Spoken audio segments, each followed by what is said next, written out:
Hello one and all, and welcome to Behind the Glass, your weekly automotive podcast hosted by two rather uninformed enthusiasts. No. I'm Sam from the YouTube channel Seen Through Glass. I'm Tony from Gravelwood Car Sales. And you can watch us each week. We hope you enjoy the episode. Well, everyone, welcome to a pretty special location for this week's episode of Behind the Glass. I'm almost whispering because of the gravitas of where we are. I do have to warn you, if you get fed up about how much we talk about Porsche, this is not the episode for you. It's not, no. Because we are currently in the inner sanctums of the Porsche Museum. This is a very, very, very special place that very, very few human beings get to come. So the fact that we're actually in here is like amazing in itself. Hallowed ground, I think we can say. Yeah. Yes, well, welcome to Stuttgart. So, to bring you up to speed, Tony and I are on a road trip in our GT3s. We're heading down to the Red Bull Ring in Austria to take part in one of the P0 experiences, which is essentially a fancy track day. But we wanted to extend the trip slightly so that we could enjoy our cars. Mm-hmm. And the route literally brought us past Stuttgart, and I was like, well, come on, if we're in our GT3s, we've got to bring them home and come and visit the factory. So I reached out to a few of my contacts, one of which is the legend that is Benny, who's appeared on the main channel a few times before, and said, look, I'm bringing Tony, and he's never been to anything. I know you've never come to the factory. No. Have you ever even just driven past for fun? No. So you've literally... Never. Okay, yeah, so... Yeah. Even better. So yeah, we decided to come and pay a visit. We had a bit of a tour, walk around the museum, which I'm sure we'll get into. And then we've come here, which is one of the storage facilities for some of the cars which aren't currently on display or being used. Yeah. Because they've got like 700 cars in the museum collection, and only 80 or so are ever on display at any one time in the museum itself. So over our shoulder, down below us, we've got the... What did he call it? The spoiler section, which is kind of the GT department. Every iteration of GT3 and GT3 RS. In front of that, we got some special versions. We've got the 1968 Carrera T homage. We've got all the speedsters. We've got a Club Sport. I mean, there's just... We walked in here, both of us, just going, oh, wow. Yeah, literally, Wow. Yeah. What do we do now? Yeah. So it's been a really exciting morning. This is basically all being captured for a main channel video, which will be going out on Sunday. So part of our tour with Benny, some of our reactions, some of our experiences, and of course, some of our road trips. And I think that's where we need to kick things off. Let's talk about our road trip to date. Mm-hmm. So we left a couple of days ago. We did. Started off by driving over to Cologne. Day one was fairly chilled and fairly... A classic get the mileage under the belt day. Yeah. Because it's often the way, I think, when you start these road trips... We did actually bump into that guy in Frankfurt who was describing his trip, and he'd broken it up and stayed in, I think, Brussels on day one. Blah, blah. But we traditionally, I would say, like to get a lot of the mileage out of the way, don't we? We want to get into Europe. We want to get continental. We want to try and get to the nice roads as quickly as possible. Yeah, and to be fair, like, because we're fairly seasoned pro at this this driving lark. You said so. We can it's okay for us to drive 9 or 10 hours and do 400 or 500 miles at a time, you know? Fair. Yes, you're right. We are very used to and experienced at doing many hours behind the wheel. It's not going to be to everyone's choosing or taste. No. But yeah, we like to get big mileage under our belt. So actually day one for us was quite a short one. It was only 6 hours or so. But yeah, blasted across to Cologne first for a very specific reason, which we will come back to. It actually is not Porsche related. But have you done a big motorway slog in your car before? Because my current your GT3. 992 GT3. No. Interesting. Not the furthest I've been motorway is to Nürburgring. Oh, okay. So actually not dissimilar to what we did on day one. No, because Nürburgring and Frankfurt, where we ended up, it's not a totally different distance. No, not too far, but that would be the biggest motorway drive. But obviously, the way you go to Nürburgring, there's not many autobahns. No, to Nürburgring, because you cross the border and then you're basically, you've got like 20 kilometres of autobahn and then you're there. Correct. Yeah. So we had a lot of autobahn. We had a lot of autobahn. How was that for you? The worst thing ever. I can't deal with it. I just hate the car at 120, 130 mile an hour, revving its nuts off, sitting there for an hour. I mean, it's perfectly capable of doing it, no problem at all. But I want to listen to my music and I want it to be quiet. It's screaming at 5,000-6,000 revs, and I just want to be quiet. The Autobahn in a GT3 is super intense. Like, don't get me wrong, it can be intense in any car if you're trying to do higher speed. And I'm not talking about like high speed runs, but if you are someone that wants to, because you can on the D-restricted sections, go at a pace that is 180 kilometers an hour, 200 kilometers an hour, within reason, as long as it's safe to do so. Yeah. But when you're in a GT3, that means even in 6th gear in my manual, I guess you're on 7th gear. What? So 180 kilometers an hour. So what's that? 100 miles an hour. Mm-hmm. What kind of RPM are you doing in 7th gear? No idea. A lot. Yeah, it's revving. I'm at like 6,000 RPM. Yeah, we'll be 5. I mean, you'd like to think that the gearing is different because you've got a 6-speed car and I've got a 7-speed car. But obviously the gearing in your car, the ratios are a bit longer, so the top speeds are basically the same, right? It's just that your gearing, because you've got a 6-speed car, your gearing's a little bit longer through the gears. So when we're in top gear, both of us, me in 7th, you in 6th, the revs should be the same, theoretically. Well, they're loud. They're too loud. So you're in this car that is track focused, so dialed in. Rattly old cage I've got. You shouldn't have had a cage. Bucket seats. Disaster. I mean, it sums up how awful the spec of your car is. But yeah, and then you're like this engine that's going... Screaming, it's using oil, it is. And you're concentrating and it's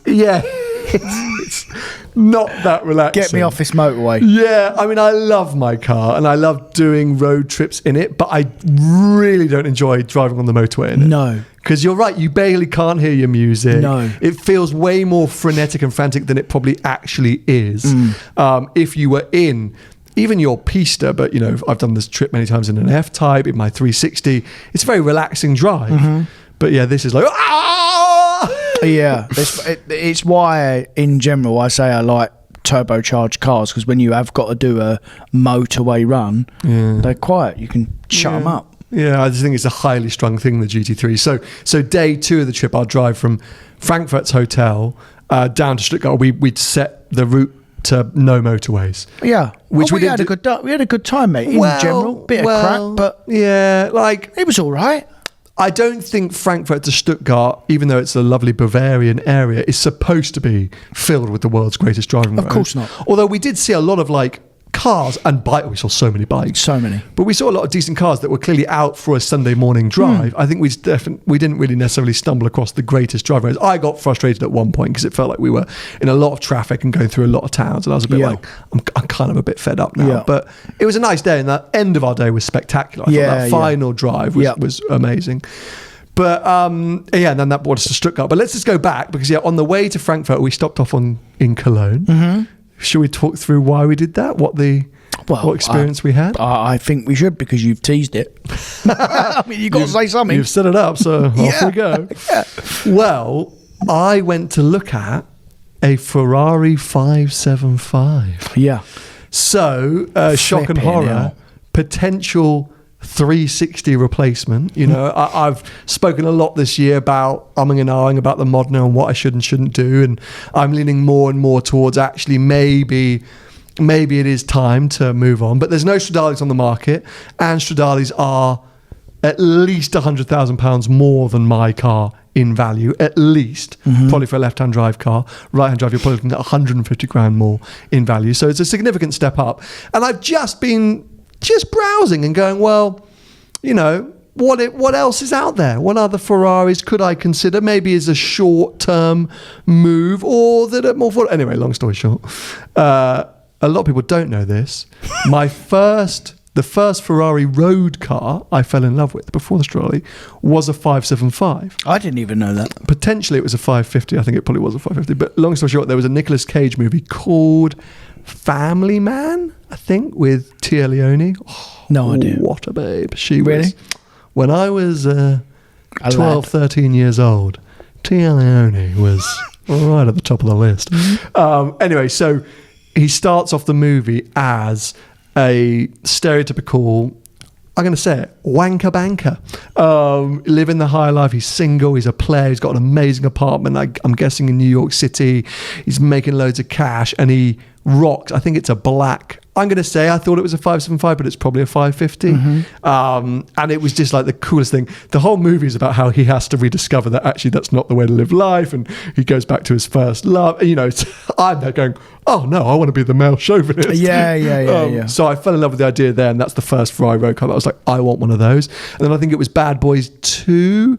The Will Smith drives a 575, and anyway, so I was like, oh, this is the car that I want to get. And then as I learn about cars and my love evolved, and then Chandler Stradale turned up on the scene, I went, no, that's the one that I really want. But I've never liked the 550s for some reason, but the 575's done it for me.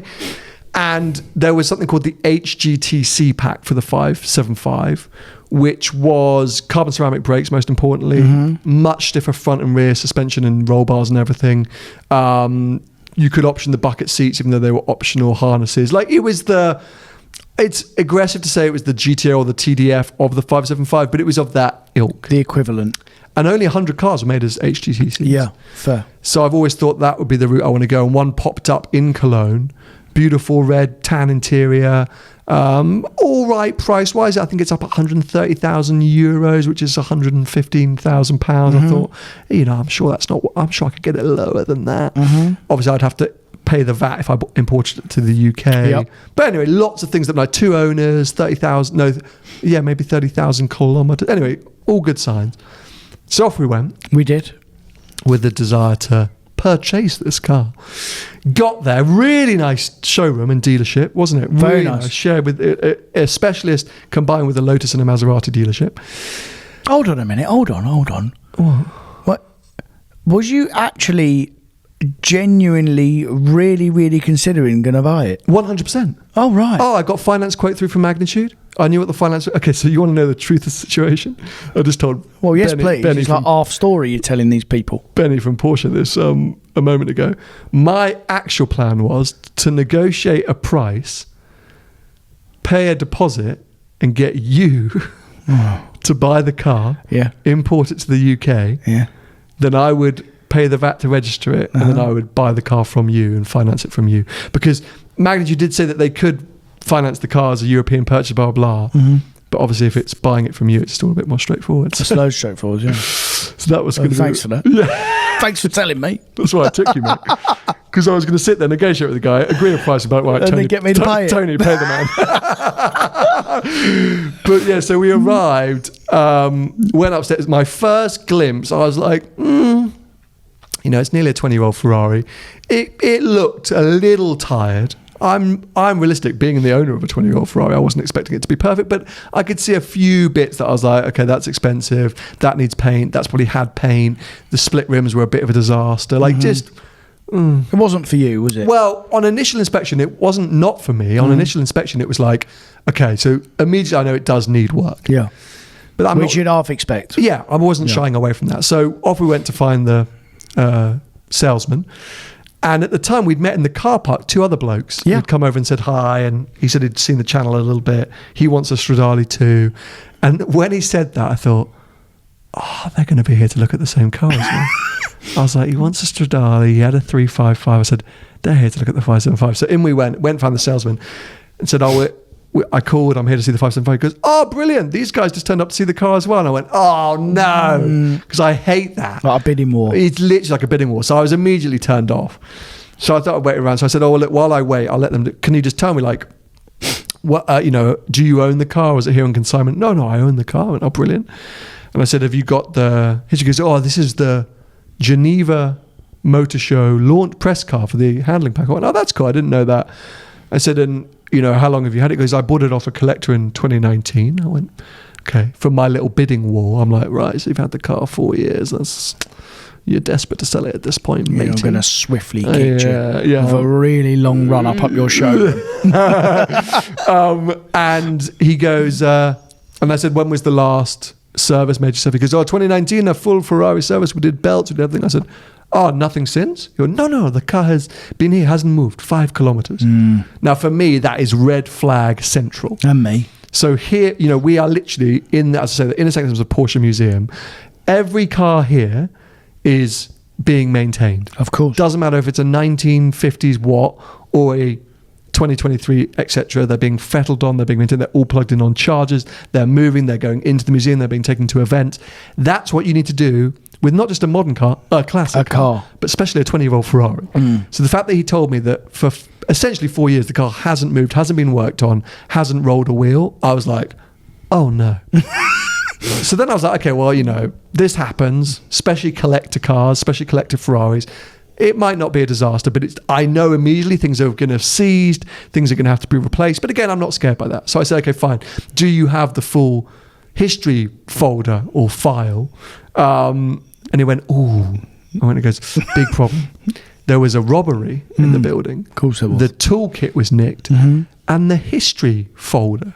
And I went, the history folder was nicked. Yeah. He's like, yeah, it was in this beautiful folder and they stole it. Yeah. And I went, well, that's weird. Like, who steals a load of paperwork? And not, all right, if you stole the car, but you steal a toolkit in the paperwork. So again, I'm like, red flag. And he goes, so I have a photocopy of some of the history, but not all of it. So I'm like, oh. He goes, anyway, I said, okay, fine, let me look at the car, come back and talk to you. So immediately I think I'll jump on Car Vertical. I talk about them a lot on the main channel, lots of you would have heard. Jump on Car Vertical, do a history. The last known data or report for that car was when it was registered in Italy in 2004. So I'm like, so basically no one knows what has happened to this car since 2004 to 2019 when this man bought it and then left it sitting still for 4 years. Yeah. So I'm like, nah, in the bin. So we run away. Which is quite rude. So I'm so sorry if anyone from that showroom is listening. We literally ran away. But we did say goodbye to that one guy, to be fair. We did, That was a nice guy, came and talked to us. Yeah. But so I was super disheartened because I thought the car in premise was amazing, but I've learned enough through classic car or modern classic car ownership and older Ferrari ownership that was just too many issues to ignore, right? Yeah. And it's funny the way that both of our brains work, because listening to you tell the story, your thought process of when you went, oh no, I thought, oh no, as soon as I saw it. You thought, oh no, when I said we're going to go and look at a 575. You went, oh no. Because you were so invested. I mean, I knew you wanted to go and look at it, but sitting here now, I mean, you if that had been a proper car, you was genuinely going to buy it. Oh, 100%. Right. But if he had said, pre-2019, I've got a service stamp for every year, I would have made an offer right then and there. Yeah. Controversial, huh? Yeah, I mean, I think we need to have a little bit of a chat. I mean, well, as I say, I'm in this kind of mood of like, right, it's the first time in my entire ownership experience of the 360 that I'm considering selling it. And obviously, you know, I've said a million times before, it's going to be for a Challenge Stradale, but there's no Challenge Stradales on the market. So then I'm like, well, what else could I buy? And the one that really throws a stone in the mix, Roma's. Ferrari Roma. Yeah. When I got the quote on the 575, a 575 HGTC and a Ferrari Roma, exactly the same to finance. Are they? 20 grand in, 1,500 quid a month. Wow. Ridiculous, right? And that's in terms of market value, that's a 125 grand car or a 155 grand car. Yeah. The Roma being the more expensive. So the Roma's obviously got the bigger residual. Bigger residual. Comes with a Ferrari maintenance pack, warranty. Anyway, so I'm all over the shop, and then a Stradale will pop up and I'll be like, oh, damn! Freaking out. I'm a mess because I never, ever considered selling the 360. And now that I am, I'm like, the world of Ferraris has opened up to me. Yeah. So, I mean, watch this space. Probably next year I'll still have... Are you looking every day? I'll still have the 360 every day. Oh, every right. night. I'm all over it. You got that bug, haven't you? Be careful of your Madonna mic. What's wrong with it? So I tell... No. When you laugh like that. I tell you off all the time, but I have to do the old... Yeah, you got that big laugh, mate. Yeah, it's hard though, man. I forget. It comes out of nowhere, that belly laugh, doesn't it? Literally, yeah. Anyway, so yeah, we left Cologne, went to stay at that awesome hotel in Frankfurt. Did you enjoy that experience? Yes. I did. I took Tony on one of my road trip lifestyle hotel experiences. You did. Where essentially you get to park your car on the balcony outside your hotel room. Yeah. That was a laugh, wasn't it? Really cool. Yeah, we had a good time. Yeah. And then we drove down here to Stuttgart. And today's been awesome. So talk everyone through, what have your impressions been of our tour? Because let's face it, Porsche Museum, I actually didn't know what your thoughts would be because it's full of old cars. Yeah, I mean, museums in general, no matter what museum I go in, I can take or leave them, mate. Whether they're cars, whether they're paintings, whether they're historic. I have a really short attention span and I lose interest really, really quickly. However, when I walked in here... The storage. So the museum, you're like, cool, but for you it was like, whatever, it's a museum. Yeah, I mean, you know, some of the history, and Benny was very good walking us around and telling us stuff, and you've been there before as well. So, but most of the stuff he telling me I kind of already knew as well, so it was cool to see it all, and I appreciate it, but I lost interest quite quickly. I could tell. But yeah, coming in here, which is not open to the public, no special access, and full of cars and fascinating variants and variations and modern and old and blah blah blah blah blah, that got you going. Well, this is the best place I've ever been. like literally, it's Porsche Mecca, isn't it? Yeah. For someone that's had Porsches for 20 years, and I've had a lot of these cars, mate, as well as I've walked around. Like I've owned a lot of these cars, and it's just nice to see them, and you know, they're all built round the corner from here, and like when we pulled up this morning, there's something like really cool about. I mean, it's a little bit different for us because if it's Ferrari and Porsche, we freak out anyway, right? But there's something really cool about going back to the factory where you're one of your, like, the love of your life, essentially. No, That's like strong. No, I would say my wife is the love of my life. Yeah. But what I mean is, in the car world, you know, like your favourite brand, love of your life. That is strong. Yeah, wow. one of your favourite car brands. You're going back to the factory in the car that they built, and then you see all these amazing cars here, like. Well, what I thought was cool is as we were waiting outside the museum and taking a few photos, which was hard to do because of the lighting, but let's not get into that, we saw a few 992 3RSs. We did. With all of their wrappings on, leaving the factory gates and heading off to the lot where they're going to be loaded up onto a truck or into a container. And that is someone's car. Someone's car. And our cars would have done exactly that journey and gone through that 18 months ago. Yeah. That I find cool. Yeah. That I really like, because I was like, wow, we're sitting here seeing someone's car. Off it goes. It's going to be in someone, and they hope they're going to cherish it and love it like we do ours. And you're right, that is special. And actually, there's, well, in the supercar world, Lamborghini, I think you can rock up at the Lamborghini factory, take a quick photo. It's hard. It's relatively hard to do. Their museum is good. Actually, no, Lambo is good. Ferrari is probably the hardest because the museum is around the corner from the factory. I think Porsche and Lambo, I'm going to say, are maybe the best for supercars to rock up at the kind of factory gates and drive in with your car, take a photo, feel like I'm here. The McLaren factory is quite but easy. you can't drive in. There's a huge freaking gate. There's massive security, and there's no museum. Yeah. There's no museum, so you can see the sign at a roundabout, but you can't stop there. So McLaren's the worst, I think. McLaren's the worst. Oh, it's in that complex, isn't it? You can't get in. Yeah, you can't go in anywhere of it. Yeah, so McLaren's the worst. Ferrari is really good in terms of the museum, but you can't stop in front of the factory gates. Yeah. Either of them, old or new, you get moved on really quickly.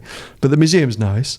Lambo, I'd say you can literally drive into the historic gates. And here at Porsche, where we stopped at the museum, okay, not everyone can do what we just did, but you can stand under the wing of the museum and look out at the factory. Literally, That's very cool. So it's a good experience. But yeah, in here is, because it's the best of the best in here.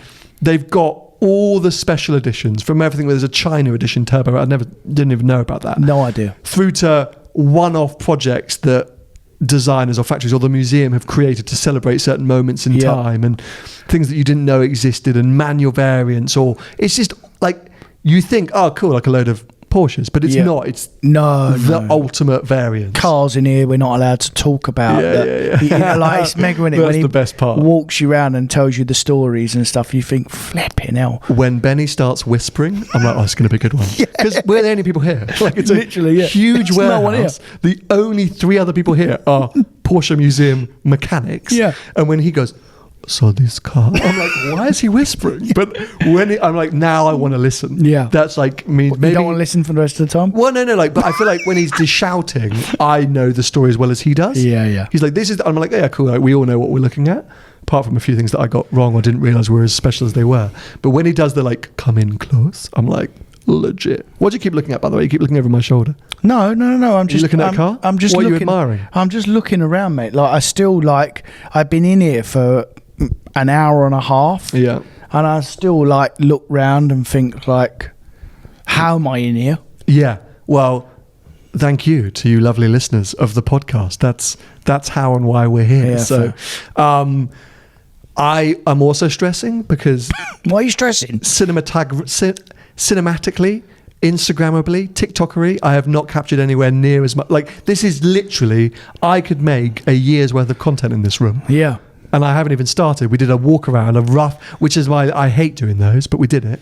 Just a, one take walk and talk. But there's so much to take in, mate. Like, it's a 58-minute video. Yeah. So I don't know where to start. But after this, once we finish recording, I need to go down and just fill my boots with content, which I don't know how to do because we need to leave in 55 minutes. So we're up against it a bit. Got another motorway driving that poxy car. Okay, so if you weren't taking our cars, so our drive from here to Zelamce, our next overnight stop, is about 4.5 hours. Mm-hmm. But 3 of those hours will be on the motorway, and then we've got an hour and a half on some nice twisty Austrian roads. Lovely. What are you taking?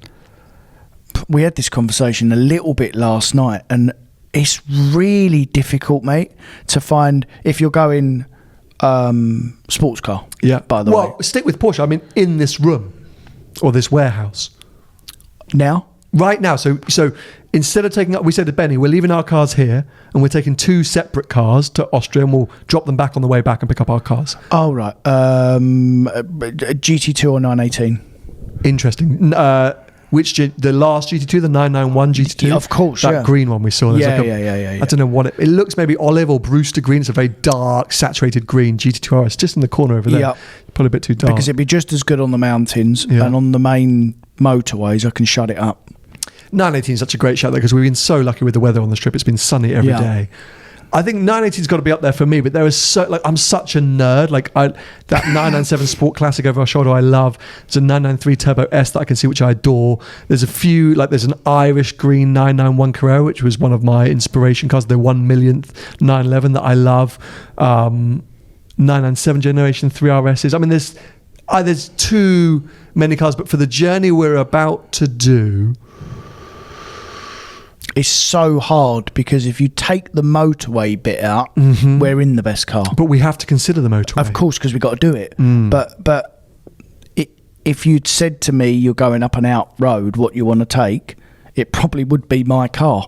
Yeah, because you're not wrong. It's mega on an out road. We've fallen in love with our cars again, despite the fact... I never fell out of love with them. Well, what? We've been complaining about our cars a bit. I mean, mine keeps falling apart. Yours is now... broken. Yeah. So just to touch on that, there's the weeping shock thing. I get it. People were like, it's not a big deal. Like, get over yourselves, guys. Also, if it was McLaren, you'd be ruining them. Fair play. But I think it is a big deal. But I know what you're saying about... I know what you said, that the Porsche wouldn't send me out if it wasn't broken. I get that. I completely understand. And they're right. They wouldn't. Big manufacturer. The car is obviously safe.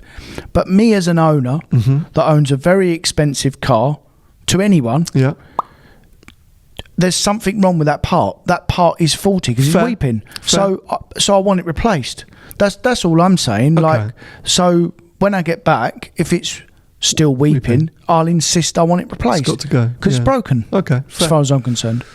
So since then, I was at a car wash. They were when hold on, calm down.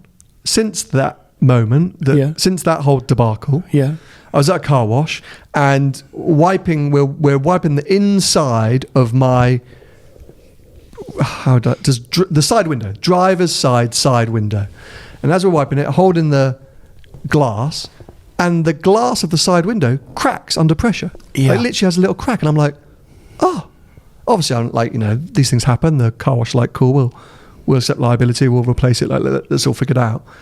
But there's a consensus amongst all of us that should not have happened. Of course not. I know it's lightweight glass, but I'm leaning, I put my hand on it and I'm white. Anyway, so call up Porsche Guildford. And I say, look, this is a bit weird. Like, is that a warranty part? Like, where does this come under? Oh, yeah, you're the 4th or 5th person that's happened to. Can you just check your main window, your driver door window, to see if there's a little chip at the top? Because that's what's been happening. And they've kind of got misaligned, and the top of the window usually cracks the side window. And I was like, no. My driver's door's window's fine. It's just this weird crack. They went, no problem. Warranty part. We found out we've replaced 4 or 5 of them. Once they're replaced, there's not an issue anymore. I'm like, well, that's a bit crap, but I guess fine. Warranty. It's what it is. And I said to you at the start of this trip, oh, look, this has happened. So I said, just be a bit careful, because they told me that these driver's door windows get cracks, get chips, so just be a bit aware of it. You're like, yeah, no, right. Well, I knew it was a problem, but I didn't know about the side window bit. Yeah. But I knew that the driver's window or the passenger, both windows, I knew that if you stop the car and was a bit urgent with the door, that they can shatter or they crack. Yeah, they don't drop down enough. Quickly enough. Yeah. You got to wait a minute. So we're out filming on day 2, and we pull over at some point, and you suddenly go, oh no! I've piled out the car, and I've literally thrown it into park, and I've piled out, knowing that I could. I'm stupid. I'm a stupid man. No, but I'm sorry, mate. It's a brand new 2023 car. I agree. There is no part of us that should have to wait 2 beats to make sure the window has dropped sufficiently to open our car door. I completely agree, but I knew that it was a problem. Yeah, that's what I'm saying. Stupid man. Fair. Okay. Not because I completely. That's not on, and they will sort it out. Obviously, it's a warranty part. Apparently, it's a warranty thing, but again, we've said it before. There are like little niggles with this generation of GT3, unlike any other. I've had half a dozen of them. So please record. I was just double checking that camera's recording. I had a little panic there. Well, I'm having a panic because you're looking. It's very dark. Is it? No. Please. Really? It's recording. Don't worry, lads. Sorry about the interruption. Thank God. That made me panic for a second. Yeah, sorry about that. Yeah, previous generation GT cars, I've had a few of them, and they've never caused me 1 minute's problem. Yeah. Well, for the team here who are looking after all these cars, I think when they're going to get 992s in, they're going to have to be addressing all of this stuff. It's going to be a headache for them, isn't it? Well, they got 992s already. Well, they're probably working hard at them. Anyway, so, we do continue to love our cars, and we have spoken about that they are brilliant despite the motorway mileage and these issues. And then maybe we should sympathise more with McLaren owners, Aston Martin owners that you've berated over the years, who've gone, I don't have problems with my car, or I don't mind the problems with my car, I still love it. And we've gone, well, you're an idiot. We're now the idiots that have drunk the Kool-Aid, and we're here inside the inner sanctums going, yeah, I can't open my car door without my window cracking, but who cares? It's a great car. Yeah, but on the flip side, I completely agree with what you're saying, but on the flip side, when you compare the amount of cars that Porsches make, it's not an excuse. Yep. When you compare the percentage, the amount of cars that Porsche make as a brand, and then flip that on its head and compare that with McLaren, the percentage of McLarens that go wrong are far greater than Porsche. Yeah, and they make millions of them, Porsche compared to McLaren. So we can only react on what we hear and what we see, and we always have done that, to be fair, and we're doing it now with Porsche. We've seen something, we're reacting. Maybe we are defending it a little bit, and we're being a little bit biased. One, because we love the cars. because we love the cars. Yeah. It's easier to bash stuff when you love them less. Yeah. But we like to think we're fairly honest in what we say all the while. Yeah, no, of course. It's no secret that we love these cars and these products and this manufacturer, so we're going to give them every excuse. But yeah, it's not on though. Well, the journey continues, I think, is what we'll say. It's not a seamless experience, but luckily nothing mechanical has fallen off my car yet. We do have a track day still ahead of us, and a mountain blast, and a journey back to the UK. So let's wait and see. Is there anything else Porsche? Well, let's come back to the Porsche chat. Let's move on for a second, give everyone a break, because fairly significant news has come out in the UK since our last recording, and I think we've got to address it. The fact that the UK government have delayed the ban of sale of new combustion engine vehicles in the UK. So it was Originally, it was going to be 2035 like the rest of the EU. Then they brought it forward to 2030, and they've now pushed it back again to 2035. Mm-hmm. Now, funnily enough, I was on the Ferrari Roma Spider launch. Still not sure if I'm allowed to say that legally. I'll reread the embargo. Did you sign a bit of paper? Probably. I mean, I don't know if I'm allowed, but that's what I was. And there was a lot of big-time news journalists there from Mainstream news journalists. Right. And they were salivating at this story, freaking out. And so I found out about it before it all happened because they had the inside track. And so then Rishi Sunak made the announcement later in the day, and you know, so I text you saying they're about to roll it back. Yeah. Now, I mean, but it comes as no surprise to us. It comes as no surprise. Like, obviously, we've been saying for a long time there is no way that the industry is going to be ready for this switch by 2030. Yeah. The ridiculous thing is, governments around the world, not just ours, are putting this pressure on manufacturers like Porsche or whoever it might be. By the way, can I just clarify, because I just said Porsche there, and this is not a sponsored episode. It should be. I mean, it really should be. We were speaking to Benny a moment ago about paying of influence and stuff like that. Okay, yeah, we are in Porsche and we're talking about Porsche. Really need to clarify that. Like, Porsche suck. You know, see, like, I'm not being paid. Porsche are crap, buy a Ferrari. It's not a paid episode. But yeah, you know, manufacturers are working hard to make this transition and do it in time and going all electric and blah, blah, blah. And we've spoken so many times about the issues surrounding a switch to EVs. Yeah. My problem with this, and I want to come to you in 2 seconds, but fine, delay it, who cares, whatever. It's the narrative that now ensues, because that mass public or the people in the media's eye who want to get involved come at it from a different angle. So it's not like they've delayed it because essentially the industry's not going to be ready. No. The infrastructure, actually the emissions, etc., the viability of synthetic fuels in some uses, you know, like all of this stuff. But actually all that happens is go, well, they're killing us. The government are killing us. Another 5 years, we'll all be dead. The world is over. And the money, think of them. Like, the narrative that comes from that other side, no one seems to be bringing in experts to say, hold on a second, everyone, can we just explain why this has happened? Now, you could get political and say Sunak's only done it to appease anti-climate change people and get some votes for the Tories. And I'm really sorry, by the way, for non-UK or British listeners who are going, what are you all on about? This is There's an election coming, basically. Yeah, so, you know, you could argue that he's done it just to kind of win some votes. Yeah. And I'm sure that's part of it.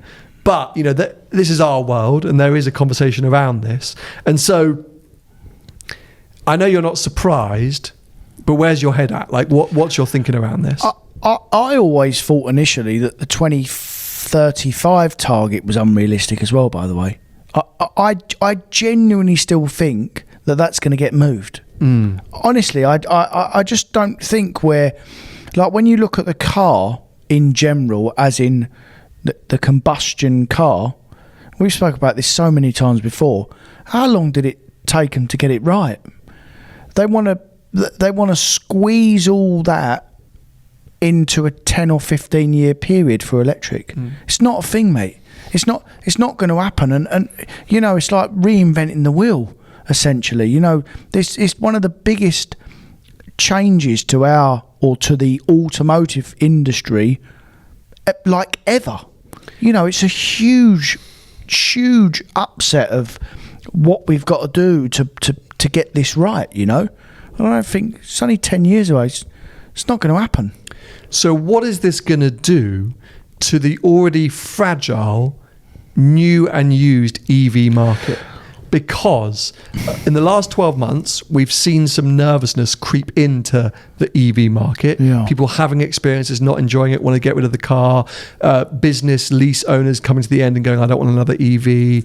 The stories at Christmas of crazily over too busy charging stations, all that kind of stuff. So now, if you were an early adopter or wanted to be an early adopter and they're saying, well, actually, we're going to delay this, are you going, oh, crap, well, get me back in a combustion car. I'll come back in 5 or 6 years. Well, we always said, didn't we? I mean, I've said it millions of times, that go in an electric car when you've got to. Until then, don't go in it. So do you think this is going to take confidence away from the electric car market? The electric car market, is already on its bum. It's already on its arse. Mm-hmm. And actually, genuinely, it needs support. Especially the used market, it needs some government support if they want it to reignite itself, because this announcement is not going to do it any good. It's going to make it worse. So then the government, there needs to be some other, whether it's financial, whether they do something with the values. I don't know, mate, but they need to do something because inherently they're still going down the process, aren't they? Of 2035 now, we've all got to be in, regardless of what we think, that's the statement. But don't forget, it's new sales. This is not a ban on the use or ownership of a combustion engine vehicle. Yeah. It's that in the UK, you shouldn't be able to buy a new combustion engine car. So actually, that means the bleed out is going to take another 10 years after that, because you can still go and buy a 1-year-old combustion engine car. So, it's not as final or as impactful as maybe it might sound. And also, because of the EU ban, like, manufacturers are already well on the way with this transition. My concern is, as I say, that buyer incentive, that confidence, that desire to go and buy an EV product when a lot of people have been sort of going, well, it's around the corner. It's it's only 5 or 6 years away, so I might as well jump on board now, and had a negative experience of maybe jumping too soon. And now the government's saying, well, we're actually going to delay it because we're not quite there yet. You're just going to go, well, screw it, get me back in a combustion engine car. And so all these manufacturers are doing a great job of building lots of new EVs, great EVs, developing it. Actually, it might struggle. Well, yeah, but the punters, the general public, not us, the general public, because in general, us and the automotive world, they have a much better insight. Whether you're an expert or not, you still have a much better insight. If you like cars, your insight is still much better than someone else. I use my sister as an example. She's got no interest. She just wants a car. So she's listening to the news and going, well, right then. Well, I'm definitely not going to get an electric car now. She's considering it. Mm-hmm. We know as petrol heads and what we do for a living, we know that it's probably not the right thing to do yet. But the general public who are trying to be convinced to get into these cars, which is the mass, essentially, because we make up a tiny percentage, 13%, I think it is. The general public who now got to be convinced are now definitely unconvinced, which is a disaster, because now we start back from zero again. It's messy. It's a disaster, which is why I said it almost needs like a reset, like a complete restructure. And you can't really go in on all the manufacturers. They've really taken to the challenge, because as much as we do go in on electric cars, and I know you're starting to understand them a little bit better. For me, still no. Mm-hmm. I don't care whether the products are good. There's still, the whole package is still nowhere near as good as a combustion car, and I'm not sure it's ever going to be. And if you're going to replace a product with another one, it has to be at least as good or better. But that's never going to happen. An electric product car will never ever replace, in terms of usability, as a combustion car, because of where you have to charge it. We've been through this so many. Yeah, there's no point in repeating banging the drum. But from the general public point of view, they don't know all this, mate. No, yeah, you're right. Yeah, so they're being not brainwashed, because some of these people are really intelligent, and they think they're saving the planet. They think they're doing the right thing because they're being told to do this, and then they jump in and they've lost half the value after the first year of the car, and they go, because I see it all the while. People have gone in, tried electric cars. They've been okay, they've half lived with them, but it's not quite right. And then they jump back into a combustion car. But the biggest kick in the teeth for them is the loss, the money loss. Yeah, of course. And you can't get out of them. Yeah. So it's a problem.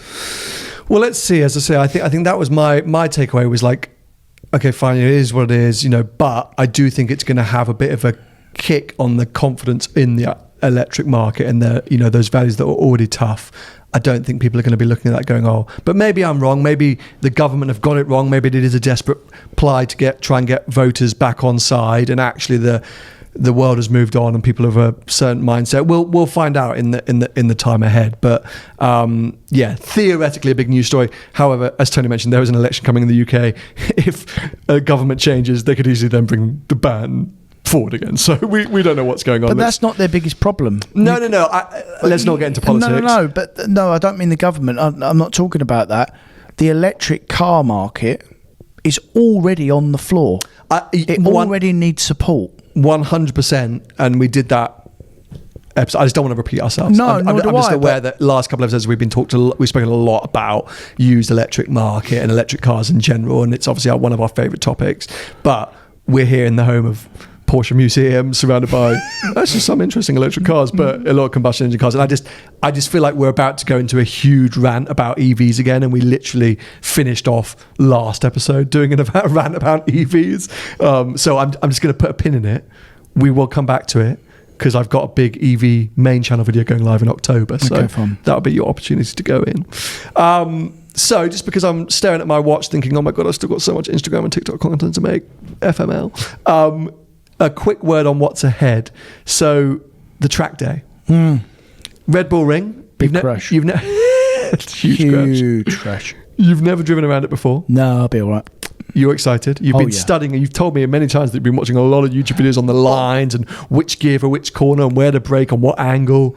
I'll know the lines, mate. That's not a problem. But I don't know where it goes. You've done some research. I've done a bit of research. It's a bit keen for a casual track day. No, it's just I like to make sure that you're getting the maximum. I know where I'm going. Yeah. You're achieving lap records. The last thing I want to do is pile into a corner that I think's right and you go left. So that would be a disaster. I mean, I want to know where I'm going. Yeah, but you've already told me which gear I should be in for each corner. I said what gear I think I should be in. Fine. So the only thing which I haven't told you about is that obviously you'll do your first laps for the first time, kind of blind, based on YouTube videos. Before the green light goes, I'm jumping in a McLaren Artura to do some filming with Pirelli. So I'll get about 10 laps in before you do in the morning anyway.